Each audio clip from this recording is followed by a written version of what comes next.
राजधानी दिल्लीनंतर जंतर मंतरवरील आंदोलनात दहशतवादी गटाचा धक्कादायक वास्तव समोर आल्यानंतर सार्वजनिक आंदोलनाच्या सुरक्षेचा मुद्दा पुन्हा ऐरणीवर आला।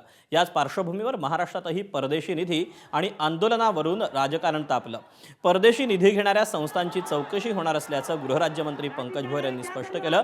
मात्र हा आंदोलनांना बदनाम करून सरकारची खुर्ची वाचवण्याचा प्रयत्न असल्याचा गंभीर आरोप काँग्रेसचे नाना पटोलेंनी केला। त्यामुळे सुरक्षा, परदेशी फंडिंग आणि आंदोलनाच्या राजकारणावरून नव्या वादाला तोंड फुटलं आहे। ज्या ज्या संस्थांना विदेशी फंडिंग होत असतं, कुठल्याही संस्था असो, त्या ठिकाणी जर का त्याचा वापर चुकीच्या पद्धतीनं झाला तर त्याची चौकशी सरकारच्या वतीने सुरू असते। फॉरेन मिनिस्टर आहेत, त्यांनी याच्यावर स्टेटमेंट केलेलं आहे की याला विदेशी कुठलंही फंडिंग झालेलं नाही असं ते सांगितलेलं आहे।